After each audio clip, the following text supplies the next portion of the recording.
Alright guys, so this is our last video, so it's going to be covering quadratics, which we just finished, so this shouldn't take you too long. So remember, the parent function is y equals x squared, only going to be having a vertex as a minimum at 0, 0, it's going to open up. The y-axis is the line of symmetry, which is called x equals 0. Remember, we have vertex, it can be a min or a max. We have root solutions, x-intercept 0, and our axis of symmetry is the x value of the vertex or the h, right? So hk shows you how many left or right and up and down. And remember also that h is an insider's y. So if we're going left, this will become a positive. If we're going right, this stays a negative. We talked about tracing in the calculator. And then when you find your root, so remember it is going to be the x-intercept on the graph. It's going to be the value where y is 0 in a table. Or if you have your factors, if you did an x puzzle and you got your factors, if you set those equal to 0 and you solved it, those are going to be your roots. We also talked about with quadratics the a value. So a tells you which direction it opens. So if it is a positive a value, then it opens up. If it's negative, it opens down. And then if it is bigger, it is going to be narrower, and if it's smaller, is wider. Meaning that if it is if a is greater than 1, it's going to be narrower, and if a is between 0 and 1, it's going to be narrow. K is our y-intercept. It moves up and down, right? So it's like our b value in a linear, or our c value, or I'm sorry, yeah, b in a linear, c in a quadratic. This should have been an h. Sorry, I meant to change that. So h is insider's y. This is going to be your left to right. Remember, the signs are going to differ. And then we can have one solution, no solutions, two solutions to a quadratic. So when we do these practice problems, remember you get to use your calculator. In the diagram, the vertex, is it a max or a min? Well, it's at the top, so it is a max. That can immediately eliminate these two answers. And what are the coordinates? Well, if I count, notice your scale, this is 5, 5, 3, x, and then y, so it should be c. And then you have a graph, so we have a real-life comparison. 60 meters, how long was it at or above? So if I draw a line at 60, and I come down, this is at 8, this is at 18, well, 18 minus 8 is 10 seconds. It was at that. I'm going to go ahead and jump over to 3, and then you can do the you do. So which will be the effect of the vertex of 4x squared plus 1 if we change from a positive 4 to a negative 4. Now, if you are unsure at any point of this, remember that you can simply put it into the calculator to double check yourself. Remember, you have 4 hours, so you might as well use your calculator to check your work. So you can see right here, okay, it's going to be, now it's going to open down instead of up. So it is going to be a reflection, on the vertex. I apologize. So the vertex itself actually did not change. So it just changed all of the other values. So compared to the parent function, what effects will you see? Okay, let's talk about this notation, f of x minus 3. Well, what was f of x? F of x was x squared, so this becomes x squared minus 3. And again, if you're not sure, we can put that in, x squared, and then if we put in x squared minus 3. So the hardest part of this is the actual notation. Okay? Oh, I didn't like that I left that. I apologize. And you can see here, okay, well, here's x squared minus 3, so we went down 3. So you need to realize that that is your k, hk. so that's your up and down. Okay, and this one also is explaining that. So we have parent function. If we are going to go 3 down, okay, remember we have A, we have B, we have C. This is going to be our C. It's going to go right 3. Okay, we're going to put this, down 3, right 2. So remember, inside is Y, so right is usually positive, so it's going to be X minus 2. And then a vertical stretch, this is our A. So if we go ahead and plug that in to here, we can see A is 4, B is 2. So it's not this one. B is 2, C is negative 3. And B is not negative 2 because that negative is part of the original equation. So what I'm going to ask you to do is I'm going to ask you to pause me and do the you do. Put them in the computer, and then we're going to come back. So welcome back. Here we have quadratic function x and y-intercepts. Well, this right here, this is your y-intercept. So you can eliminate, nope. You don't even have to find the x-intercept. If you wanted to, you could go ahead and put that equation into the graph to make sure that you're comfortable with that piece. You can also use your control T for your table, and you're looking for these coordinates. Well, there's 4, 0,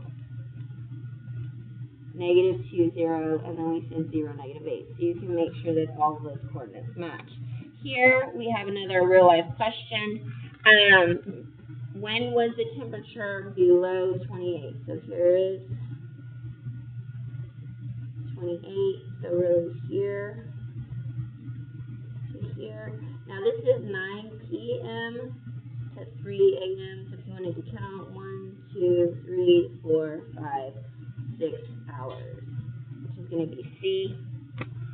On number 3, what is the effect on the graph if two quadratic functions in the form of y equals ax squared differ only by the sign of the coefficient a?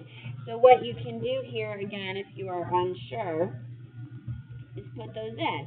So let's choose a value for a. Let's choose, 2. So if I said 2x squared, and now if we're going to change the sign, that becomes negative 2x squared. So what happens? Well, the vertex stayed the same. We saw that in the redos. But now it is a reflection over, this is the x-axis. One will be a reflection of the other. So that's going to be B. And then the parent function, which best describes this. Again, you know that this means it's going to go up 1. This, you know, is going to be narrower. So it will be A, but don't be afraid to double check. So we already have x squared in number 1, so we can put in 2x squared plus 1 if you just want to make sure. This is actually supposed to be just x squared. I hit a button.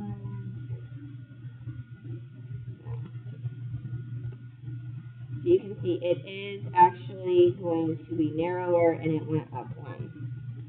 Here we have, okay, so same thing, up, this is C, so we can say plus 2, left. Now left is usually negative, so in this case it's going to be a positive because we're putting it in, but we're going to go ahead and write minus, minus, and then A is 3. So if A is 3, can't be this, B we said was negative 5, it has to be letter B, okay? Hopefully you're doing okay there. There are these EOC release questions that you'll need to do. We'll do those in class. So here we have some more. This is, some of these are very similar. We already talked about parent function tracing. We talked about this. We don't usually do the store, so this is just a repeated diagram for you. On these, we do factored form. Okay, so think through this, ladies and gentlemen. We talked about factors. These have roots at -3 and +5. So remember what I told you about putting, your factors equal to 0. So which of these, if I set equal to 0, are going to give me positive 5 and negative 3? Well, it can't be this because x plus 5 set equal to 0 is a negative 5. So it can't be that one, which means it can't be this one. Now the other thing you need to pay attention to is the fact that this is opening up. So that means that A is positive. So if I'm looking between these two, this has a negative A. That means this one's going down. It has to be C. Now, you could very well go to list and spreadsheets. You could put in an equation to check your work.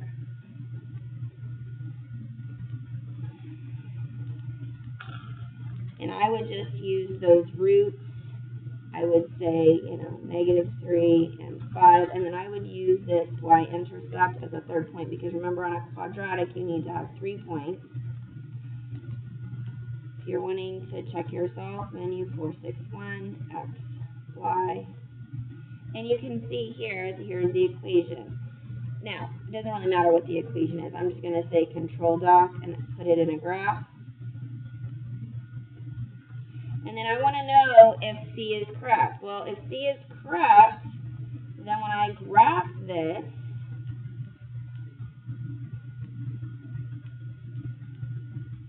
why is it not letting me edit this?